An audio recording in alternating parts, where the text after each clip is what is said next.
নওগাঁর মুসলমান, নওগাঁর মা, ভালো করে শুনে নাও রে মা। হযরতে মা খাদিজা যখন রওনা দিলেন হুজুরের গুহার দিকে, জিবরাইল আলাইহিস সালাম হাজির হয়ে বলতেছেন, ইয়া রাসূলুল্লাহ, এইমাত্র আল্লাহ আমাকে পাঠাইলো। ওই দূর থেকে দেখা যায় হযরতে খাদিজা আপনার প্রিয় স্ত্রী আপনার জন্য খাবার নিয়ে রওনা দিয়েছে। হুজুর, আপনার স্ত্রী আপনার কাছে যখন হাজির হয়ে যাবে, আপনি তখন তাকে বলে দিবেন, আমার আল্লাহ, এই জমিন ও আসমানের মালিক যিনি, ওই মহান আল্লাহ সুবহানাহু ওয়া তাআলা আপনার স্ত্রীকে আমার আল্লাহ স্বয়ং সালাম জানাইছে, সালাম পাঠাইছে। চিল্লায়া বলো সুবহানাল্লাহ। আল্লাহর নবী অবাক, কে সেই খাদিজা যাকে আমার আল্লাহ সালাম জানাইছে জিবরাইলের মধ্য দিয়ে? শুধু এখানেই থামেন নাই, জিবরাইল আলাইহিস সালাম ডাক দিয়ে বলে, হুজুর, শুধু আল্লাহ সালাম দিছেন এমনটাই নয়, আমি জিবরাইল আমিও সালাম দিলাম, আপনি এটাও পাশাপাশি বলে দিবেন। আল্লাহু আকবার। আল্লাহর নবীর স্ত্রী হাজির, কিতাবে আসছে নবী আলাইহিস সালাম যখন দুর্দিনে বড় কষ্টে ছিলেন, কাফেরেরা তাকে নির্যাতন করত, কোনো সাহায্যকারী যখন নবী আলাইহিস সালামের ছিল না, ঠিক সেই মুহূর্তে হযরতে মা খাদিজা নবীর সাহায্যকারী হয়ে গেছেন। নবী আলাইহিস সালামের বয়স যখন 25 বছর, 40 বছর বয়সী একজন মহিলা যার নাম হযরতে খাদিজা বিবাহ বন্ধনে আবদ্ধ হয়। আবদ্ধ হওয়ার পর সর্বপ্রথম আল্লাহর নবীর হাতে যিনি মুসলমান হয়েছিলেন তার নাম কি? এই জবান খুলে বলো, নাম কি? হেরা গুহা থেকে নেমে আসলেন নবী। নেমে এসে হযরত মা খাদিজা যখন কালেমার দাওয়াত দিলেন, আল্লাহর নবীর হাতে কালেমা পড়ে আর দেরি করলেন না। লা ইলাহা ইল্লাল্লাহু মুহাম্মাদুর রাসূলুল্লাহ। প্রাণের স্বামী, এমন চরিত্র, এমন আদর্শ দুনিয়ার আমি একজনকে দেখি নাই, যেই চরিত্র আর আদর্শের মধ্য দিয়ে আপনি একজন নবী হতে আর কিছুই লাগে না গো নবী। আমি আর আপনাকে অবিশ্বাস করতে পারি না বলে আপনার নীতি, আপনার নৈতিকতা, আপনার কথা বলা, আপনার কাজ, আপনার সব লেনদেন, সব মুআমালাত মুআশারাত, এটা একটা অবিশ্বাস্য একটা চরিত্রবান ব্যক্তি ছাড়া আর কিছু কারো হইতে পারে না। সুতরাং ও খাদিজা, সালাম জানাইছে মালিক। চিল্লায়া বলেন কে? ও খাদিজা, সালাম জানাইছে মালিক। চিল্লায়া বলো কে? আল্লাহ। হযরতে মা খাদিজা বাজার দ্বারাই কেঁদে দেয়, চোখ থেকে ঝরঝর করে পানি ছেড়ে দেয়। ইয়া রাসূলুল্লাহ, ও নবী আমার, কেমন করে ওই মালিকের সালামের জবাব দিতে হয়, কেমন করে ওই আসমানওয়ালার সালামের জবাব দিতে হয়, আমি এটা জানি না। আপনি নবী, সালামের জবাব দিয়ে আল্লাহু আকবার। কেমন করে জিবরাইলের সালামের জবাব দিতে হয়? ওয়া আলাইকুমুস সালাম, আপনি জানায়া দেন। এমন নবীর স্ত্রী, এমন নবীর একজন জান্নাতি মানুষ ইন্তেকালের মুহূর্ত হাজির হয়ে গেল। আল্লাহর নবীর স্ত্রী বড় টেনশনে পড়ে গেল। ইন্তেকালের মুহূর্ত, নবী আলাইহিস সালামকে ডাক দিয়ে ওসিয়ত জবান খুলে বলেন কয়টা ওসিয়ত? 3টা ওসিয়ত। ও পর্দার অন্তরায়ের মা, ভালো করে শুনলেন রে মা। স্বামী পেয়েছেন, নামাজ আদায় করলো কি করলো না খোঁজ নেন কিনা আপনি জানেন, আমার আল্লাহ জানে। স্বামী আজকে কামাই রুজি রোজগার করে, সুদের রাস্তায় না হালালের রাস্তা আপনি জানেন, তবু তাকে বাধা দেন কি দেন না এটা আপনি ভালো জানেন। সন্তান আজকে আজান হয়, নামাজে যায় কিনা মা আপনি সব থেকে ভালো জানেন। সুতরাং আজান বলে নামাজের দায়িত্ব, এই কথাটা মনে করায়া দিবে বাবা এবং মা। আজকে বাবা মা তার দায়িত্ব সঠিকভাবে সন্তানের জন্য যদি পালন না হয়, এমন সন্তান কাল কিয়ামতের ময়দানে যদি জাহান্নামী হয়ে যায়, আপনি মা যত তাহাজ্জুদ গুজারি হন না কেন কাজ হবে না। আপনি বাবা যত মসজিদে 5 ওয়াক্ত নামাজি হন না কেন, বাইতুল্লাহ তাওয়াফ করেন না কেন, সন্তান যদি বেনামাজি হয়ে যায়, সন্তান যদি কোরআন বিরোধী হয়ে যায়, শরিয়ার হুকুম না মানে, আজকে এই সন্তানের কারণে ওই নামাজি বাবা নামাজি মা জাহান্নামে হবে কি হবে না? এ জবান খুলে বলো, হবে কি হবে না? সুতরাং এমন সন্তান তুমি আল্লাহ আমাদেরকে দান করো, যেই সন্তান কোরআনওয়ালা হবে। এমন সন্তান তুমি আমাদেরকে আল্লাহ দান করো, যেই সন্তান নামাজিওয়ালা হবে। এমন সন্তান তুমি আমাদেরকে দান করো গো মালিক। পিতার ইন্তেকাল হয়ে যাবে, সন্তান জানাজার নামাজের ইমাম হয়ে যাবে, এমন সৌভাগ্যবান বাবা কয়জনে আছে? হুজুর নামাজের ইমামতি করবেন না, সাবধান। বলে কেন, তুমি কে? বলে আমি আমার বাবার একমাত্র সন্তান, বড় কষ্ট করে নামাজ শেখাইছে বাবা, বড় কষ্ট করে কোরআন শেখাইছে বা, বড় কষ্ট করে কোরআনের হাফেজ বানাইছে আমার মা আমার বাবা। আজকে বাবার ইন্তেকাল, আমি সন্তান নামাজে জানাজার ইমাম হব, কারণ আমার বাবার জাহান্নামের আগুন, ওই আগুন থেকে যদি আমার বাবাকে আমার মাকে বাঁচাইতে হয়, আমি কোরআনওয়ালা একটা সন্তানের চোখের পানির বিকল্প কোনো কিছুই নাই। আমার বাবা কবরের মধ্যে যেন ওই জাহান্নামের আগুন থেকে বেঁচে যায়। ও মালিক, এমন একটা সন্তানের বাবা হওয়ার, এমন একটা কোরআনওয়ালা হাফেজের মা হওয়ার তৌফিক আমাদেরকে নসিব করে দাও। চিল্লায় বলেন আমিন। জিকির করেন লা ইলাহা, সবাই জবান খুলে লা ইলাহা। ও মাওলা তোমার লাগিয়া কাঁদে আমার প্রাণ, ও মাওলা তোমার লাগিয়া কাঁদে আমার প্রাণ, আছো কত দূরে মাওলা দেখা দাও না মোরে। ওই মালিকের দেখা পাইতে সবাই রাজি আছে না নাই? বলে বাবা নামাজি কেন হইছো? বলে নামাজি জন্য হই আল্লাহর সন্তুষ্ট যাই। এরে বাবা রোজা কেন রাখো? বলে রোজা এজন্যই রাখি ওই মালিকের সন্তুষ্ট চাই। ও মা, এই মাঘে রমজান যখন হাজির হয়ে যায়, অনেক মা এমন আছে যেই মা এই শীতের মধ্যে উঠে ওই রান্নাঘরের চুলা আগুন জ্বালা দেয়, ভাত রান্না হয়, আছে না নাই? আমার ছোটবেলার সত্য ঘটনা আমি দেখতাম, ঘুমের ঘরে সজাগ হয়ে যাইতাম, চুলা আগুন জ্বলে, ডাক দিয়ে উঠাইতো, গরম ভাত খাইতাম। বলে কেন খাই মা? বলে রোজা রাখতে হবে, আছে না নাই? ওই রোজার মৌসুমটা কেমন হয়? একজন ইমানদারের ইমান গুলো বেড়ে যায়। ইদা যুকিরাল্লাহ, ওই আল্লাহর স্মরণের মধ্যে একজন মা একজন বাবার অন্তরটা প্রকম্পিত হয়ে যায়। রমজান মাস যখন শেষের দিকে আসে, তাকায় দেখেন ইমানদারের শরীরটা বড় দুর্বল হয়ে যায়, অনেক দুর্বল।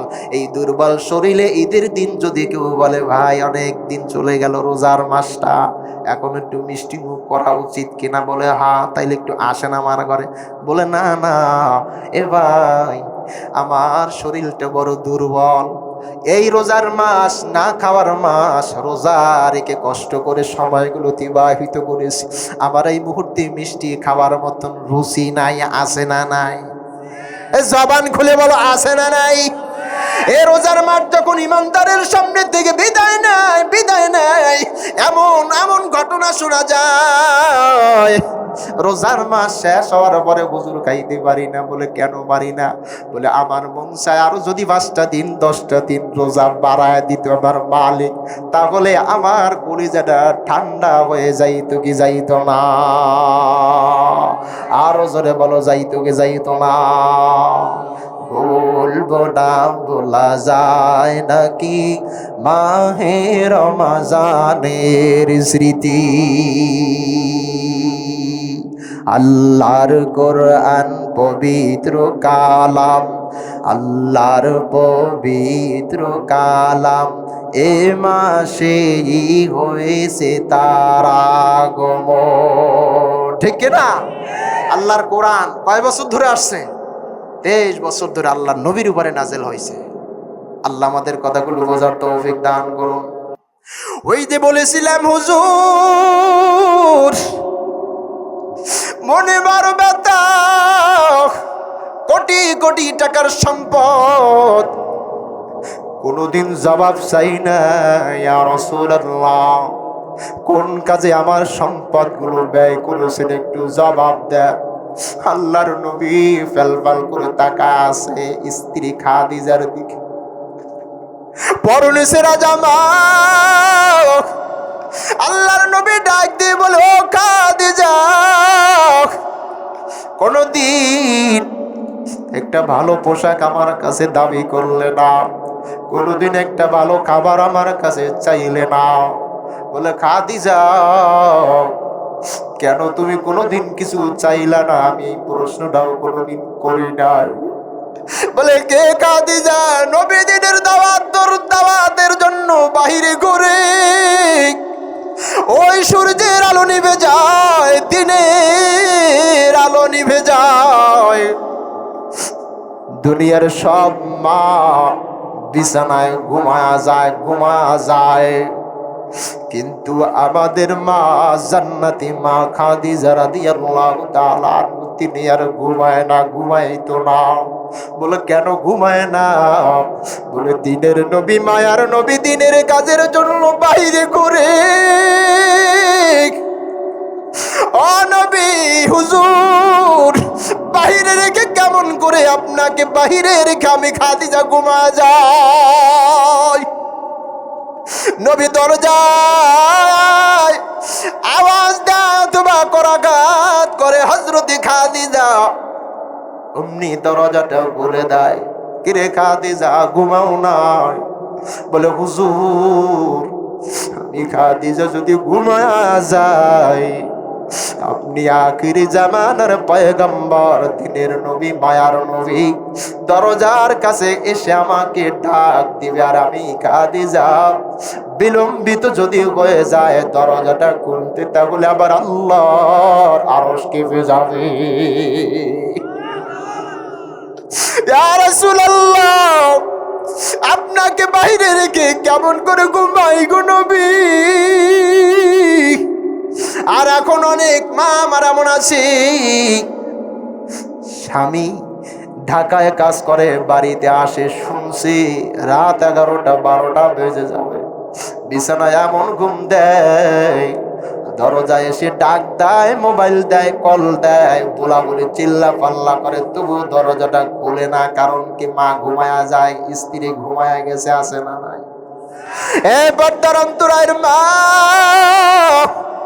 স্বামীর আনুগত্য, স্বামীর প্রতি অনুগত স্ত্রী সবাই হতে পারে না গো মা, সবাই হতে পারে না। কেবলমাত্র আল্লাহ যাকে তৌফিক দেয়, স্বামীকে কলিজা কেটে খাওয়াইতে পারলে স্ত্রী খুশি হয়ে যায়, আছে না না?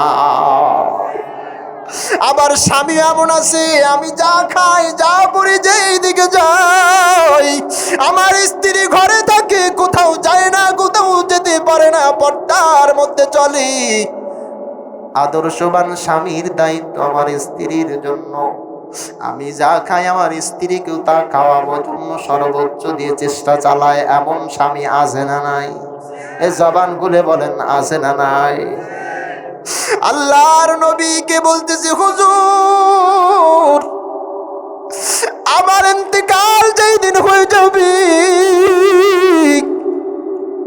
ওই দিন প্রথম দাবি হলো আপনার গায়ের একটি পোশাক অথবা জুব্বা দিয়ে আমি খাদিজাকে আপনি কাফনের ব্যবস্থাপনা করবেন। আল্লাহর নবী প্রশ্ন করলেন, খাদিজা কেন কাফনের কাফন ব্যতি রেখে কেন আমি নবীর জামা দিয়ে তুমি ওই কবরের মধ্যে শুইতে চাও? আল্লাহর নবীর স্ত্রী বলে, হুজুর আপনার গায়ের জুব্বা দিয়ে যদি আমি খাদিজার কাফন বানানো হয়, ওই অবস্থায় যদি কবরের মধ্যে আমাকে শোয়া দেওয়া হয়, নবী আমার আপনার ওই পোশাকের সামনে কোনো মাটি, কোনো আযাবের কোনো জীবজন্তু সাপ বিচ্ছুর ক্ষমতা নাই। নবী আলাইহিস সালামের পোশাকের উপরে এসে কষ্ট দিতে পারবে। আল্লাহু আকবার। নবী আমার এক নম্বর দাবি, আপনার গায়ের জুব্বা দিয়ে আমি খাদিজার কাফনের ব্যবস্থাপনা করবেন। আল্লাহর নবী বললেন, এটা মঞ্জুর হবে, তুমি চিন্তা করো না। বলে 2 নম্বর দাবি, হুজুর আমি ইন্তেকালের পরে আমার লাশটা আপনার নিজ হাতে কবরের মধ্যে শোয়া দিবেন, কবরের মধ্যে শোয়া দিবেন। আল্লাহু আকবার। আল্লাহর নবী তাকায়া শুনতেছে। আল্লাহর নবীর স্ত্রী বলতেছে, হুজুর আমি মারা যাওয়ার পর আমার লাশটা আপনি নিজ হাতে কবরের মধ্যে শোয়া দিবেন। আমার লাশটা নিজ হাতে কবরের মধ্যে শোয়া দেওয়ার পর আমার কবর থেকে আপনি উঠে আসবেন না, উঠে আসবেন না। ওই কবরের মধ্যে চতুর্দিকে আপনি একটা চক্কর দিবেন, একটা চক্কর দিবেন। আল্লাহর নবী তার প্রিয় স্ত্রী খাদিজা রাদিয়াল্লাহু তাআলা তানার দাবি, দ্বিতীয় দাবি, আমাকে আপনি নিজ হাতে কবরে শোয়া দিবেন। এরপরে ওই কবরের চতুর্দিকে চক্কর দিবেন, চক্কর দিবেন। আল্লাহর নবী মঞ্জুর করে নিলেন। ও খাদিজা, তুমি জীবনে কোনোদিন কিছু চাও নাই, আজকে তোমার চাওয়াগুলো আমি আল্লাহর নবী তোমার প্রাণের স্বামী কবুল করে নিলাম। তোমার কোনো টেনশন নাই, টেনশন নাই। কিতাবে আসছে আল্লাহর নবীর জুব্বা দিয়ে হযরতে মা খাদিজাকে দাফনের ব্যবস্থাপনা করা শুরু হয়ে গেল। জানাজা শেষ, কবরের মধ্যে যখন আল্লাহর নবী নিজে নামলেন কিবলার দিকে, খাদিজা রাদিয়াল্লাহু তাআলা আনহা তানার মুখটা ঘুরা দিতে গেলেন। কিতাবে আসছে ঘুরা দিলেন, আবার সোজা হয়ে গেল। অর্থাৎ ওই চেহারার ফেসটা আসমান বরাবর সোজা হয়ে যায়। আল্লাহর নবী আবার ঘুরায়া দেয়, আবার সোজা হয়ে যায়। আল্লাহর নবী আবার ঘুরা দেয়। 3 বার এরকম ভাবে যখন করা হয়, আমার ওই আসমানের অধিপতি মালিক জিব্রাইলকে পাঠা দেয়। জিব্রাইল, আর সময় নেওয়া যাবে না, আর অপেক্ষা করা যাবে না, তুমি এখনই চলে যাও। আমার প্রাণের বন্ধু, আমার প্রিয় হাবিবকে তুমি জানায়া দাও, জানায়া দাও যে ওই খাদিজার যেই মুখমণ্ডল আছে ওটা কিবলার দিকে থাকবে না, থাকবে না। কারণ আমি আল্লাহ খাদিজার উপরে এত খুশি আর রাজি হয়ে গেছি, আমার খাদিজাকে আমি আমার অবস্থান থেকে দেখতে চাই। আল্লাহু আকবার। রাসূলুল্লাহ খাদিজার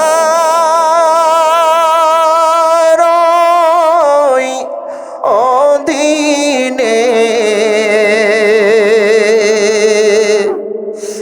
বকরি চরাইতেন নবী মাঠেতে রাসূলুল্লাহ খাদিজার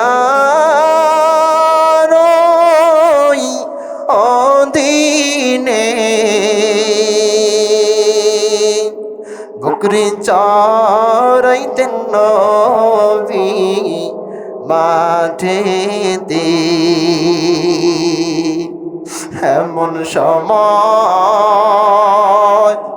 দুই ধারে দুই অজগর নামিলে বাতাস করে আমার নবীর গায় দিন মহলে দোলতালাতে বসিয়া এই ঘটনা দেখতে পাইলেন আম্মা খাদিজা দিন মহলে নবী যখন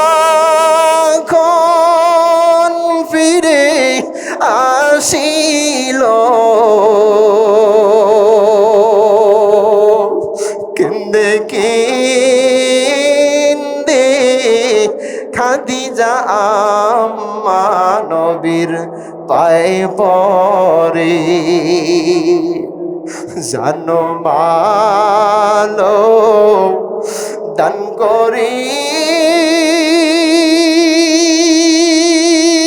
করিলাম নবী আপনাকে দয়া করে কবুল করেন হুজুর আমাকে জানো মালো দান করিলাম হুজুর আপনাকে দয়া করে কবুল করেন হুজুর আমাকে রাসূলুল্লাহ খাদিজারি অধীনে বকরি চরাইতেন নবী মাঠেতে বকরি চরাইতেন নবী মাঠেতে লিল্লাহি তাকবীর জবান খুলে বলো আল্লাহর নবীর খেদমতে আল্লাহ ওই খাদিজার জানমাল আল্লাহ কবুল এবং পছন্দ করছিলেন কি করছিলেন না জোরে বলেন কেমন করা করছে ওই যে মালিক ও জিবরাইল আর অপেক্ষা না জানায়া দাও আমি আল্লাহ খাদিজার জান এবং মাল জীবন আর যৌবন দিয়ে আমার হাবিব সব কিছু উজাড় করে দিনের জন্য দান করেছে নবী আলাইহিস সালাম একটা টাকার হিসাব আল্লাহর নবীর স্ত্রী কোশ্চিন কালেও যায় নাই স্বামীর কাছে আর আজকের দিনের স্ত্রী স্বামী এমনও স্বামী আছে আমার নিজের কানে শুনছি চোখ দ্বারা দেখছি কয় টাকা কামাই হয়েছে আজকে 1050 কোথায় গেছে হিসাবের জায়গায় স্ত্রীর ভাষা এমন স্বামীর সঙ্গে যেই স্বামীর সন্তুষ্টির পিছনে রয়েছে তার জান্নাত কথা ঠিক কিনা মা বোন যারা আছেন কষ্ট নেবেন না মা, সবাই এমন আচরণ করেন স্বামীর সাথে। আমি শুধু সেটা বলছি না, অনেক মা আছে নামাজ পড়ে স্বামীর জন্য কান্না করে দোয়া করে, আল্লাহ আমার স্বামী দিন মজুরি পরিশ্রম করে, আল্লাহ তুমি আমার স্বামীর কামাই রুজির মধ্যে আমাদের সন্তানদের মধ্যে তুমি খায়ের ও বরকত দাও, কোরআনওয়ালা বানাও, নামাজিওয়ালা বানাও, হালালওয়ালা বানাও। আল্লাহ এমন বাবা মা হওয়ার তৌফিক দাও যে আমরা বাবা মার ইন্তেকালের পরে আমাদের সন্তান যেন তোমার সামনে হাত তুলে দোয়া করতে পারে, রব্বির হামহুমা কামা রব্বায়ানি সগীরা। আল্লাহ এমন সন্তান তুমি আমাদেরকে দান করে দাও। দোয়া করতে পারবো না আমরা? ইনশাল্লাহ পারবো তো। ইনশাল্লাহ কারা কারা পারবো না একটু হাত জাগান। ও মালিক, অনেক গরিব, অনেক দিন মজুরি পরিশ্রমী মানুষ আছে এই ময়দানে, যাদের অন্তরে বড় ব্যথা বড় আশা নিয়ে আছে তোমার ঘর বাইতুল্লাহ নিজের চোখ দ্বারা দেখবে। তোমার প্রিয় হাবিব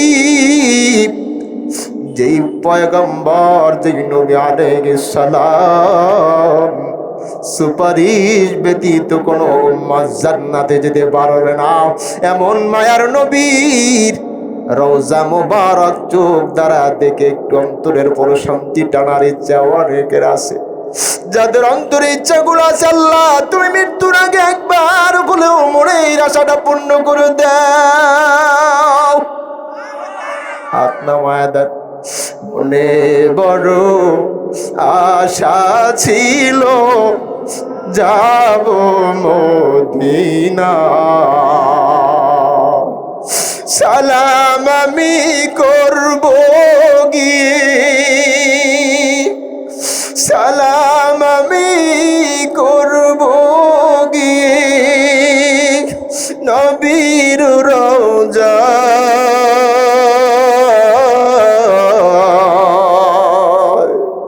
মনে বড় আশা ছিল যাব মদিনা।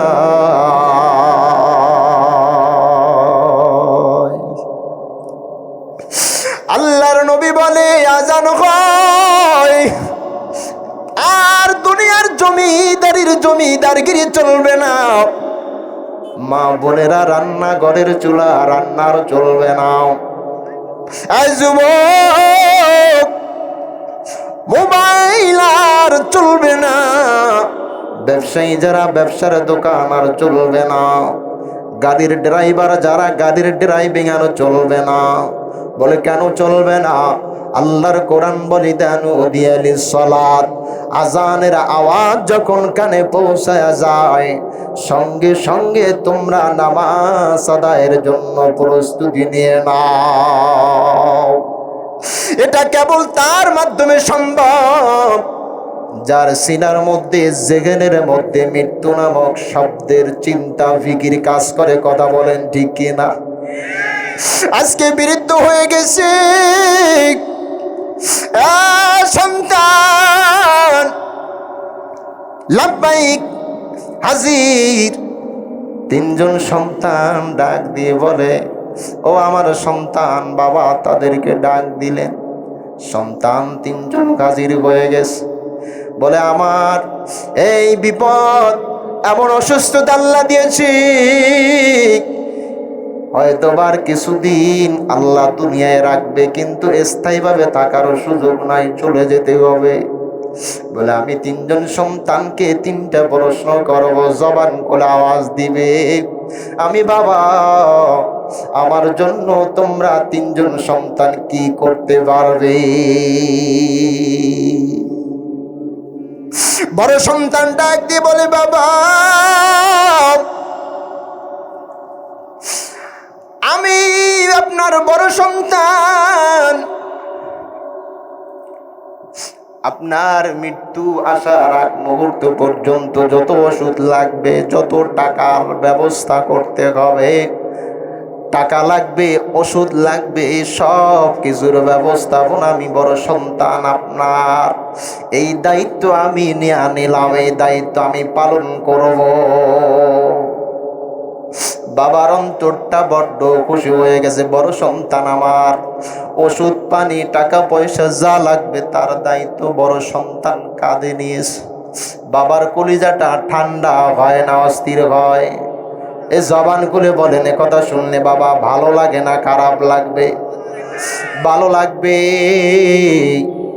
দ্বিতীয় সন্তান ডাক দিয়ে বলো, বাবা আমি তোমার দ্বিতীয় সন্তান, তুমি যদি মারা যাও, ও বাবা ভালো করে শুনে নাও, তোমার যদি ইন্তেকাল হয়ে যায়, আমি তোমার মেজ সন্তান, তোমাকে ওই কবরের মধ্যে রাখার জন্য যা কিছু লাগে সমস্ত কিছুর ব্যবস্থাপনা আমি করব।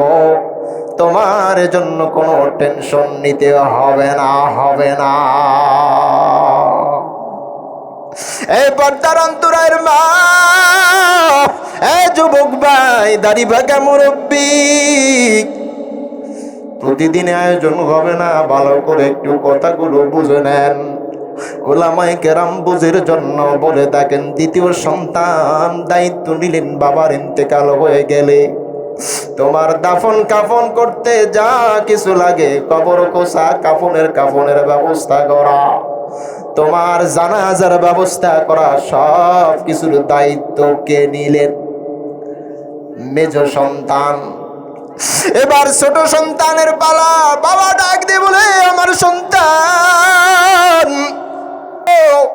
তোমার বড় ভাই যে দায়িত্ব নিয়েছে তুমি ভালো করে শুনছো, মেজো ভাই যে দায়িত্ব নিয়েছে তাও শুনলে, এবার তোমার পালা, তুমি বলো আমি তোমার জন্মদাতা বাবা, আমার ইন্তেকালের পরে তুমি কি করবে? অনেক বাবা অসুস্থ হলে পরে 3 জন 2 জন 5 জন সন্তান থাকলে তাদেরকে ডাকে কি ডাকে না? একটু জবান খুলে বলেন, ডাকে কি না? ডাকে। মনের কষ্টের কথা তাদের কাছে খুলে খুলে বলে কি না? বলে। কার বাবা নাই একটু হাত জাগান তো ময়দানে। বাবা নাই, অনেক সন্তান আছে। আল্লাহ এদের বাবার কবরগুলো তুমি জান্নাতের বাগান বানায় দাও। হাত নামান। ছোট সন্তান বলতেছে, বাবা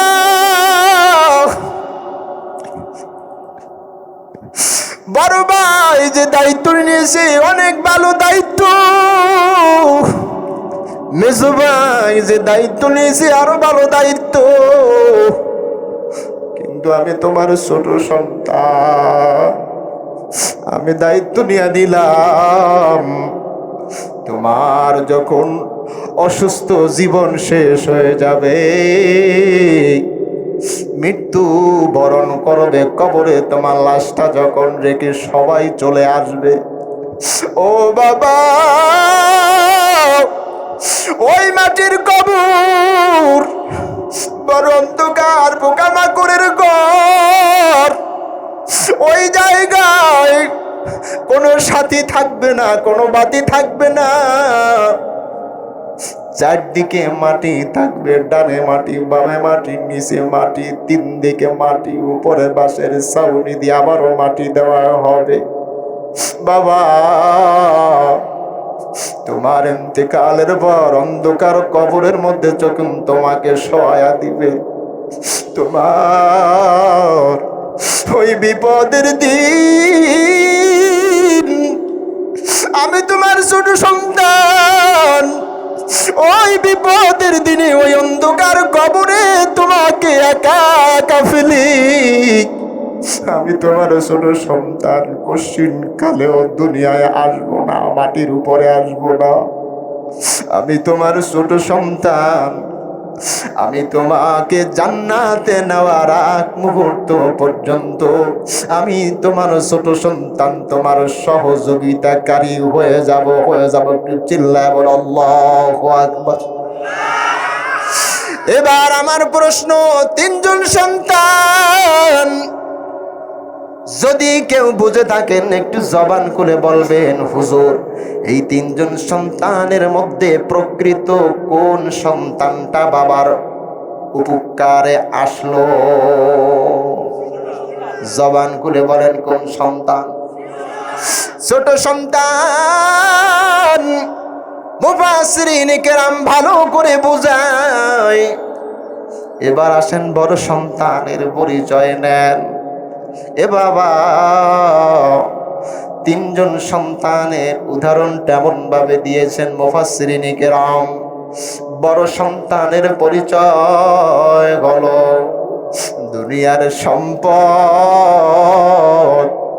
দুনিয়ার ব্যাংক ব্যালেন্সের টাকা।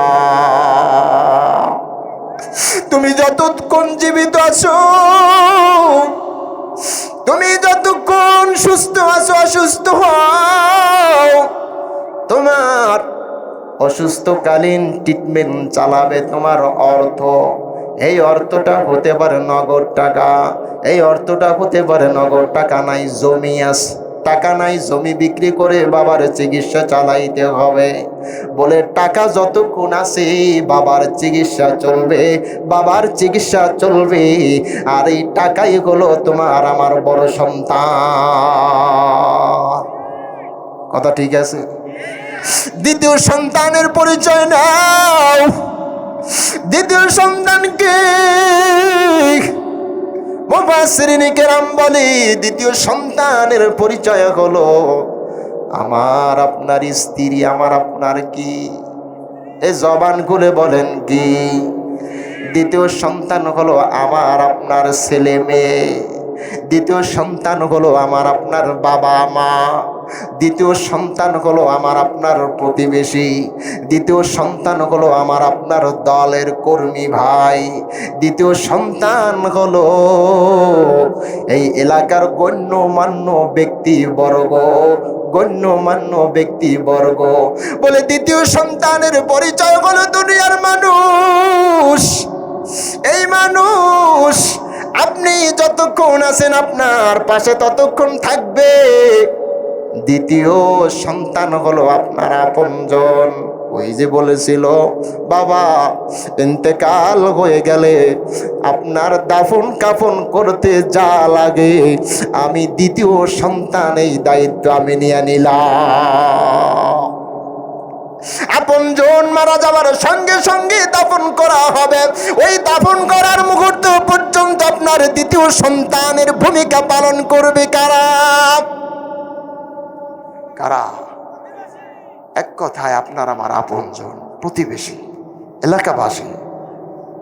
এলান হয়ে গেছে শোক সংবাদ, শোক সংবাদ। প্রিয় এলাকাবাসী শুনছনি, শেখ বাড়ির আব্দুল করিম দুনিয়া থেকে বিদায় নিয়েছে আসরের নামাজের বাদে জানাজা। টাকা দেখ ওই জানাজায় শরীক হয়ে যায় আপনার পরিচিত আপনজন, এলাকাবাসী নতুবা দলের কোনো কর্মী। ঠিক না বেঠিক? এই দ্বিতীয় সন্তান কবর পর্যন্ত যায়, এরপরে আর কবরের মধ্যে থাকবে না। এবার আসেন ছোট সন্তানের পরিচয় নেন। ছোট সন্তান বলল যে বাবা আপনাকে যখন একাকিত্ব রেখে দুনিয়ায় সবাই চলে আসবে, কবর থেকে উঠে আসবে, আমি আপনার ছোট সন্তান, আমি আপনাকে একাকিত্ব কবরে ফেলে আমি আসবো না, আসবো না, আসবো না। একটু চিল্লায়া বুঝে থাকলে বলেন এই ছোট সন্তানের নাম কি? হ্যাঁ, সবাই মনে হয় আমার কথাটা বুঝেন নাই। সন্তান কয়জন বলছিলাম? ভালো করে বলেন। তিনজন। বড় সন্তানের পরিচয় কি ছিল? সম্পদ। জোরে বলেন। আলোচনাকে সবাই বুঝে, খালি সুর দিলে তো হবে না। কোরআনের বাগান, চেষ্টা করি কিছু কথা। আমি মূর্খ, ইলমহীন, আমলহীন মানুষ, তাফসীর করার যোগ্যতা আমার নাই, তবে কিছু কথা বলে যাওয়ার চেষ্টা করছি যে কথাগুলোর দ্বারা আমরা সাধারণ মানুষ একটু বুঝতে পারি। তাহলে 1 নম্বর সন্তান কে ছিল? সম্পদ। 2 নম্বর সন্তান কে ছিল? দুনিয়ার আপনজন। এক কথায় 1 নম্বর কি ছিল? সম্পদ। সবাই জবান খুলে বলেন কে ছিল? সম্পদ। 2 নম্বর সন্তান কে ছিল? আরো জোরে বলেন কে ছিল? আত্মীয় স্বজন, দুনিয়ার আপনজন। 3য় সন্তান কে? এখনো কিন্তু সবাই কণ্ঠের আওয়াজ মিলায় নাই। 3য় সন্তান কে ছিল? আমল এ জীবনে না করিলাম বন্দেগি, গুনাহ করে কাটাইলাম জিন্দেগি, গুনাহ করে কাটাইলাম জিন্দেগি। এক নম্বর সন্তান, দুনিয়ার সম্পদ। এবার ভালো করে মন মগজ দিয়ে কথাগুলো বুঝে নেন।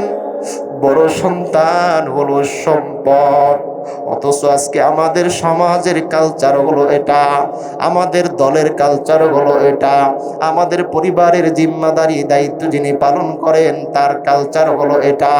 এক নম্বর, আমি যেই দিকে যাই না কেন আমার সম্পদ যাতে বৃদ্ধি পায়, সম্পদ যাতে বৃদ্ধি পায়, এই চিন্তা নিজের জেগেনের মধ্যে লালন করা। আর এই লালন করার পর নিজের সন্তানদেরকেও ঠিক সেই লাইনেই চালায়। কোথায় গেলে কামাই রুজি রোজগার ভালো হবে, বর্তমান কোন ব্যবসাটা ভালো, বর্তমান কোন চাকরিটা ভালো, বর্তমান কোন কাজটা বড্ড ভালো, এই কাজটার চিন্তা চেতনা বাবা নেয়, সন্তানের মাথায় দেয়। এরপরে আজান যখন হয় নামাজের কোষ কেমনে রাখবে বলে সম্পদ আমার দরকার। আল্লাহ বলেন লা তুলহিকুম আমওয়ালুকুম ওয়ালা আওলাদুকুম আন যিকরিল্লাহ।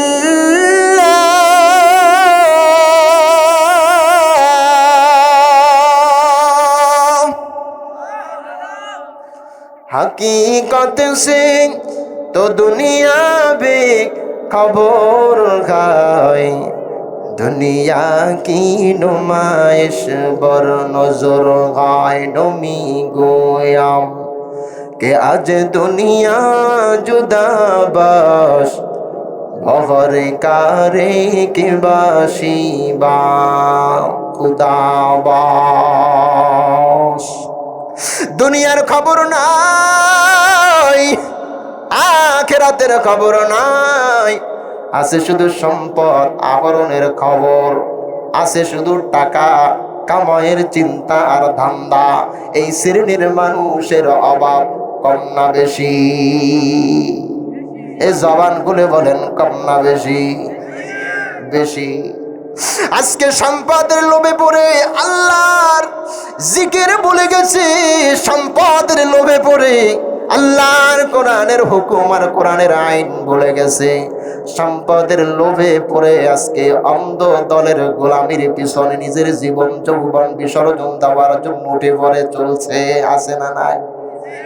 আরো জোরে বলা আছে না নাই? সুতরাং বড় ছেলের মতন সন্তান আমাদের জীবনে লাভ না ক্ষতি? জবান খুলে বলেন লাভ না ক্ষতি? তাহলে জবান খুলে আওয়াজ দেন, এই সম্পদের লোভ আমরা ছাড়বো না ধরবো? আরো জোরে বলো, ছাড়বো না ধরবো? ছাড়বো। নবী আলাইহিস সালাম বলেন, ততটুকু সম্পদ তোমার প্রয়োজন যতটুকু না হলে তুমি স্বাভাবিকভাবে চলতে পারবে না। দ্বিতীয় সন্তান আপনজন। আজকে অনেক স্বামী আছে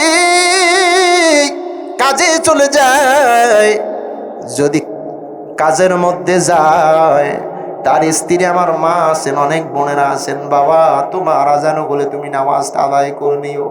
আবার এমন আবার স্ত্রী মা আছেন, আজান হোক না হোক কোনো খবর রাখে না, বাবা আজকে কাজ হইল কি হইল না আগে জবাব দাও। আছে না নাই? সন্তান নামাজ পড়লো কিনা খোঁজ নাই, অফিসের ডিউটি যেন টাইমলি হয়, যদি টাইমলি না হয় আমি বাবার সামনে তোমাকে জবাব দিতে হবে হবে হবে। বলে আজকে যে স্ত্রী সন্তান মেয়ে বাবা আমার জন্য আজকে এত কষ্ট করে কামাই রুজি রোজগার করে নামাজ ছেড়ে দিচ্ছেন, আল্লাহর হুকুম রোজা ছেড়ে দিচ্ছেন, আজকে স্ত্রী মেয়েদেরকে বিপর্দয়ে চালাইতেছেন। ও আহাল্লাল্লাহুল বাইআ ওয়া হারামার রিবা, আজকে যেই নামাজ কালাম কোরআন সুন্নাহ ইসলামের হুকুমাত রাসূলের তরিকা উপেক্ষা করে যারা সুদের ব্যবসার দিকে আগাইতেছে আসলে বুঝে থাকলে বলো, এক নম্বর বড় সন্তান সম্পদ, দুই নম্বর আপনজন আত্মীয় স্বজন যারা, এই দুই সন্তানের কেউ কবরে সাহায্যকারী হবে না হবে না। ওই অন্ধকার কবরের সাহায্যকারী কে হবে একটু চিল্লায়া বলো, আরো জোরে বলো কে হবে? ওই আমলের কথা আল্লাহর কোরআন বলেন, ফামান যুহজিহা আনিন নার,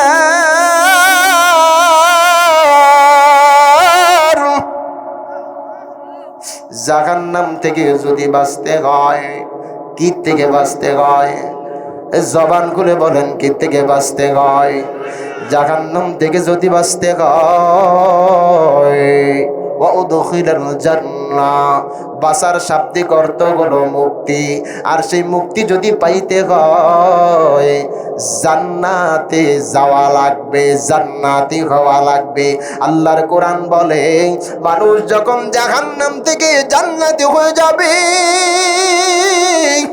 ওই ব্যক্তির মতন সফল ব্যক্তি, ওই ব্যক্তির মতন ভাগ্যবান ব্যক্তি কিয়ামতের কঠিন দিনে আর কেউ হবে না হবে না। চিল্লায়া বলেন সুবহানাল্লাহ। সুতরাং যদি ওই দিন জান্নাতে হতে হয় তাহলে আজকের এই জীবিত হালতে বেশি বেশি করে আমল করা লাগবে কি লাগবে না একটু জবান খুলে বলো। আল কোরআনের সৈনিক আমি, নেই তো কোনো ভয়, এক আল্লাহর গোলাম আমি, এই তো পরিচয় আমার, এই তো পরিচয়। কোরআনের সৈনিক হইতে রাজি আছি না নাই? কোরআনের সৈনিক যারা হয় মৃত্যুর যন্ত্রণা তাদের কম না বেশি হয়?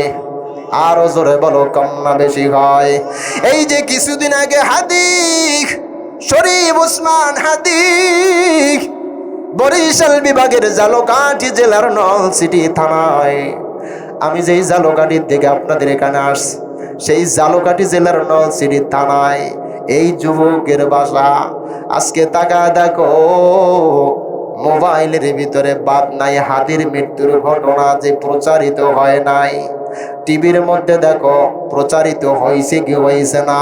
যার মোবাইল নাই টিভি নাই, সাধারণ মানুষ মোবাইলও ব্যবহার করতে পারে না, টিভিও চালাইতে পারে না বা দেখেও না ঠিক মতো, তার কানেও এই হাদির নামের আওয়াজ পৌঁছাইছে কি পৌঁছাইছে না? তাহলে আজকে এই মানুষটার দাম, এই মানুষটার মান, এই মানুষটার জন্য যে দোয়া এমনিতে আসে নাই রে ভাই, অবশ্যই আমার আল্লাহ এই যুবককে কবুল করে নিয়েছেন, এতে কোনো সন্দেহ নাই, এতে কোনো সন্দেহ নাই। দুনিয়ার গরিব দল মত নির্বিশেষে এই যুবকের জন্য প্রাণ ভরে আমরা দোয়া করছি কি করছি না? এমন মৃত্যু আল্লাহ তুমি আমাদের নসিব করে দাও যে মৃত্যুতে জমিন কাঁদবে, আসমান কাঁদবে, এমন মৃত্যু থেকে তুমি আমাদেরকে বাঁচায়া দাও। ও মালিক, এই জুলুমবাজ ইন্তেকাল করছে না যেন সমাজ আর দেশের মানুষ বেঁচে গেছে হাত থেকে তুমি আমাদেরকে বাঁচাইছো, এমন দোয়া যেন কেউ না করে, এমন সমাজের মানুষ যেন আমার আপনার মৃত্যু বরণ করার পরে সমালোচনা না করে। আমরা সবাই যেন এমন একটা মৃত্যু আল্লাহ আমাদেরকে নসিব করে যেই মৃত্যুতে আমি হাসবো আর এই জমিনের উপরে যে মানুষগুলো থাকবে তারা কি করবে? কি করবে তারা? কাঁদবে, এমন একটা আদর্শবান চরিত্রবান মানুষ আপনি আমি হইতে পারি না? জোরে বলেন পারি কি না? এমন জীবন তুমি করিবে গঠন, মরণে হাসিবি তুমি, জোরে বলেন কাঁদিবি ভুবন। আল্লাহ আমাদের কবুল করুন, আরো জোরে বলেন আমিন। কষ্ট হচ্ছে মনে হয়, আরো জোরে বলেন কষ্ট হয়। এক আল্লাহর গোলাম আমি, এই তো পরিচয় আমার, এই তো পরিচয়। আল্লাহ আমাদের কবুল করুন। ওই যে বলেছিলাম কুল্লু নাফসিন যায়কাতুল মাউত, মরে যেতে হবে। এই মৃত্যু কারোর জন্য অজুহালতে হয়, কারোর জন্য গাড়িতে থাকা অবস্থায় হয়, কেউ হসপিটালের বেডে থাকতে হয়, কেউ আগুনে পড়ে, কেউ পানিতে ডুবে, এরকম কেউ অ্যাক্সিডেন্টের মধ্যে পড়ে হয়। এক কথায় মৃত্যু সবার জন্য অবধারিত একটা বিষয়তে কোনো সন্দেহ, আরো জোরে বলেন সন্দেহ নাই। সুতরাং ওই আল্লাহর কাছে দোয়া করো, তৌফিক চাও। ও মালিক, এমন একটা মৃত্যু তুমি আমাদেরকে নসিব করে দাও, এই মৃত্যুতে আসমান কাঁদবে, জমিন কাঁদবে, যেমন কাদা কেঁদেছে কোরআনের পাখি আল্লামা সাঈদীর বিদায়। এ সত্য ঘটনা। নামাজে জানাজার দিনে আল্লামা সাঈদীকে যেখানে দাফন করা হয়েছে মসজিদের মধ্যে আমি অবস্থান করলাম। শার্ট পরা, একটা প্যান্ট পরা একজন বয়স্ক মুরব্বী মানুষ। আমি প্রশ্ন করলাম, বাবা আপনি কোত্থেকে এসেছেন? বলে হুজুর আমার বাড়ি অনেক দূর, জায়গার নামটা আমার স্মরণ নাই, তবে এতটুকু বলি যে এই দিন শুনলাম কোরআনের পাখি আল্লামা সাঈদী দুনিয়ায় নাই, ওই দিন মনে বড় তামান্না, মনে বড় আকাঙ্ক্ষা, ও মালিক আমি আল্লামার জানাজার নামাজে শরীক হব। হুজুর অনেক দূর থেকে আশা করে আসলাম, আজকে আল্লামা সাঈদী কোরআনের বাকি, যার কোরআনের কথা শোনার জন্য লক্ষ লক্ষ মানুষ হযরতে ইউসুফ আলাইহিস সালামের মতন অপেক্ষা করেছিল, যিনি 10 বছর জেলখানায় কাটার পর বের হইছে, সে সিংহাসনে আমার আল্লাহ বসাইছে। এমন একটা স্বপ্ন, এমন একটা আশা, এই বাংলার জমিনে লক্ষ লক্ষ পুরুষ নয়, শুধু অনেক মা বোনেরা পর্যন্ত রোজা রেখেছে, নামাজ পড়েছে, দোয়া করেছে, আর চোখের পানি ছেড়েছে তাহাজ্জুদের যায় নামাজে। আর একটা বার কোরআনের পাখি, আর একটা বার কোরআনের বুলবুল কোরআনের বাগানে আসবে,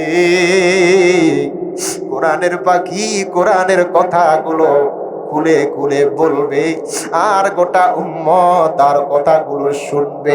এই অধীর আগ্রহের অপেক্ষা লক্ষ কোটি কোটি মুসলমান করছে কি করছে না?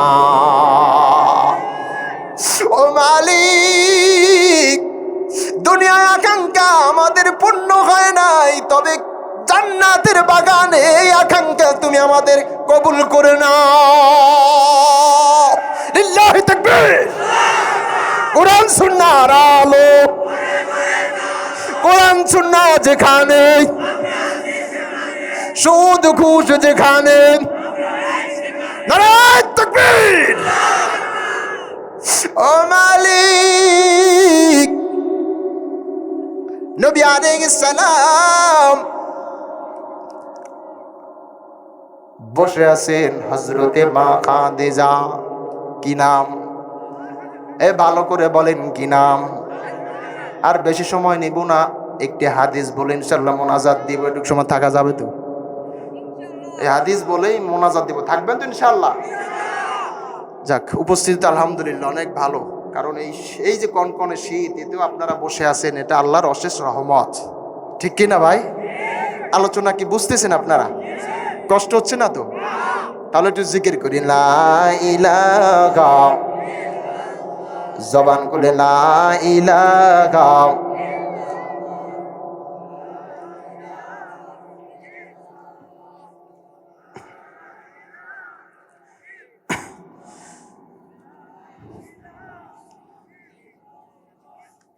পাগল মোনা মার তুমি কারলা গিয়া করলা রে সুখের ঘর।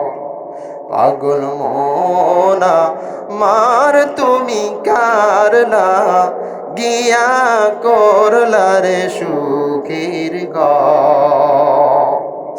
উপর তলায় বাতি জ্বলে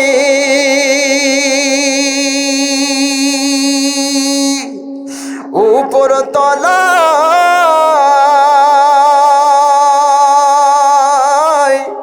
উপর তলায় বাতি জ্বলে নিস্তলাতে অন্ধকার তুমি কারলা গিয়া করলা রে সুখের ঘর। ঠিক না বেটি? বাতি জ্বলে কি নিচতলায় না উপর তলায়?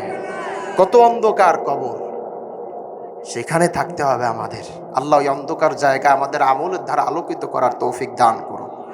জবান খুলে বলে না আমি ربنا ظلمنا أنفسنا وإن لم تغفر لنا وترحمنا لنكونن من الخاسرين ربنا لا تزغ قلوبنا بعد إذ هديتنا وهب لنا من لدنك رحمة إنك أنت الوهاب يا أول الأولين يا آخر الآخرين يا ذا القوة المتين رب العالمين মহিয়ান গরিয়ান সর্বশক্তিমান ও আল্লাহ, কোরআনকে সামনে নিয়ে আমরা ইলমহীন আমলহীন মূর্খ মানুষ একত্রিত হয়, যারা মাগরিবের পর থেকে শুরু করে গভীর রজনী পর্যন্ত কথা বলেছে, অনেক ভুল ভ্রান্তি হয়েছে। রব্বুল আলামিন তাওবা করি, সবার সমস্ত ভুলগুলো তুমি মাফ করে দাও। সহি যে কথাগুলো বলা হয়েছে জবান থেকে তুমি বের করার সুযোগ দিয়েছো ও আল্লাহ, কথাগুলোর উপরে আমাদের সবাইকে আমল করার তৌফিক দিয়া দাও। ও মালিক, এই কোরআনের বাগান সাজানোর পিছনে অনেকে টাকা দিয়েছেন, সময় দিয়েছেন, বুদ্ধি পরামর্শ সহযোগিতা অনেকভাবে করেছেন। ও আল্লাহ, আজকের মাহফিলের সভাপতি সাহেব থেকে শুরু করে বিশেষ অতিথি, প্রধান অতিথি, আল্লাহ স্টেজে যে সকল উলামায়ে কেরাম বসে আছেন, আমার সামনে যুবক ভাই, ছোট ছোট বাচ্চা, দাঁড়িয়ে বাঁকা মুরব্বী মানুষ, পর্দার অন্তরায় অনেক মা, অনেকে বোন গভীর রাত পর্যন্ত কথাগুলো শ্রবণ করেছে। গো মালিক, তুমি প্রত্যেকের এই আজকের এই সময় দেওয়াই কষ্ট, এই দান, এই সাদকা কবুল ও মঞ্জুর করে নাও। ও মালিক, তাকায়া দেখো, এই জমিনে অনেক সন্তান এতিম হয়ে গেছে, বাবাকে নিজের কাঁধে করে নিজের হাত দিয়ে মাটির কবরে শোয়া দিস। ও মালিক, তাকায়া দেখো, কত সন্তান মাগার অবস্থায় হাতগুলো বাড়ায়া দিস। মায়ের মতন মধুর নাম, মধুর ডাক, মধুর ভালোবাসা। ও মালিক, ও এতিম সন্তান, জনম দুঃখী বাবা মার কথা একটু স্মরণ করে চোখ থেকে একটা ফোঁটা পানি জমিনে ছেড়ে দাও। কারণ জনম দুঃখী বাবা, জনম দুঃখী মা কষ্ট কম করে নাই, কষ্ট কম করে নাই। তুমি সন্তান, আমি সন্তানকে মানুষ বানানোর জন্য কে না কে নিজেরা ঈদের সময় সেরা পুরান কাপড় পরে ঈদ কাটা দিয়েছে। অনেক মা, অনেক বাবা সেরা লুঙ্গি, পুরান গেঞ্জি, পুরান জামা গায়ে দিয়ে একটা বছর, দুইটা বছর ঈদ অতিক্রম করে দিছে। কিন্তু কলিজার টুকরা সন্তান, ওই সন্তানের ঈদের জন্য যেন নতুন একটা পোশাক হয়, এর জন্য চেষ্টা চালাইতে ভুল করে না। ও মালিক, তাকায়া দেখো, এমন কষ্ট যে বাবা মা করে আজকে সন্তানকে দুনিয়ায় রেখে কবর দেশে গেছে।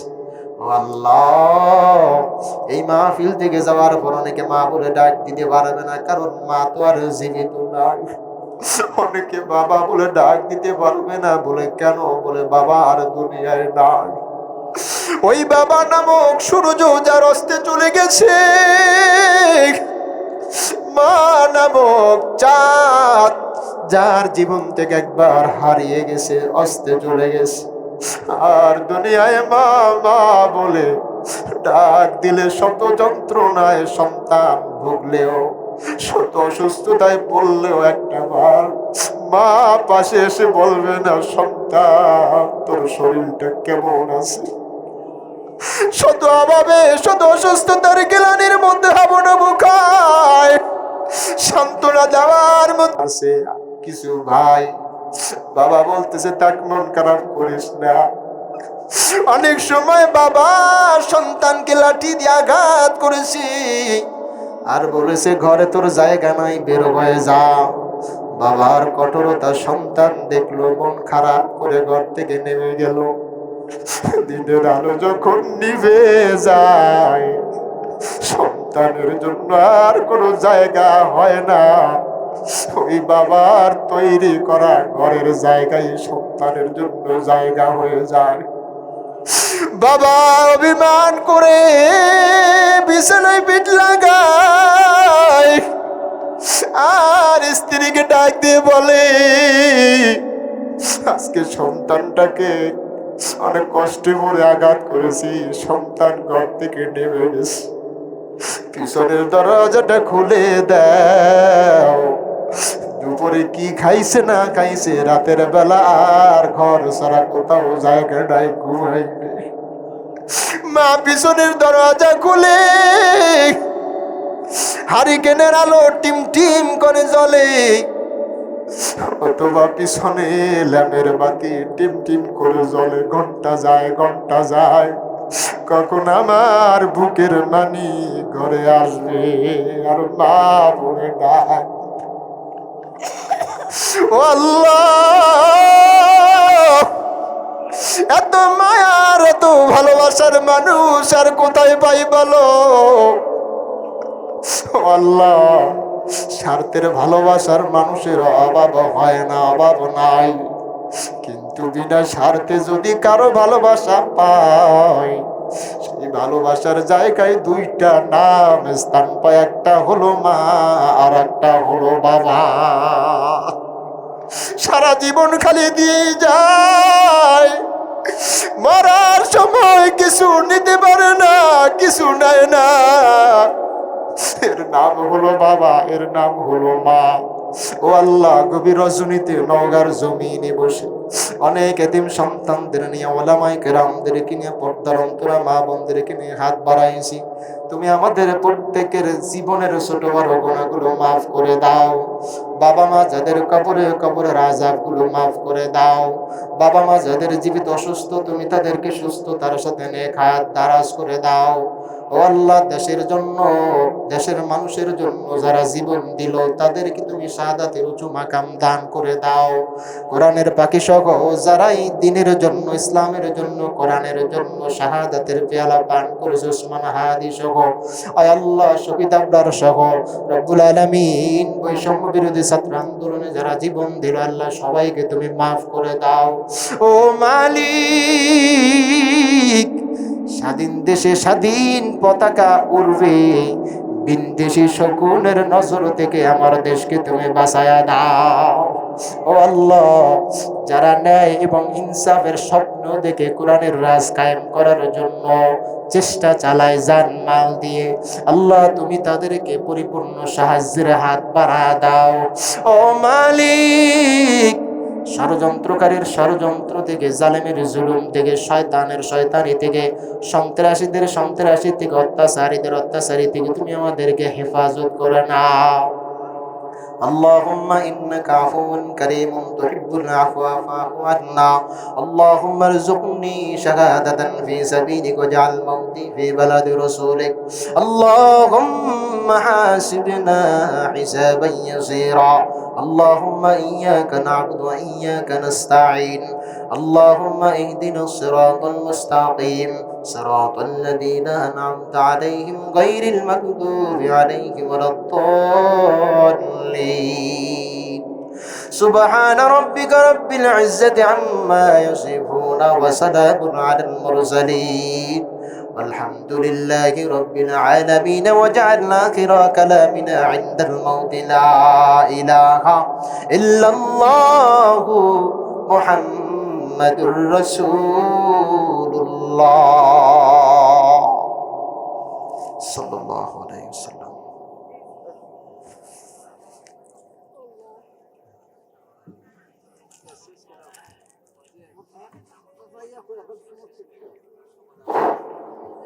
সবার সমাপ্ত ঘোষণা করা হলো।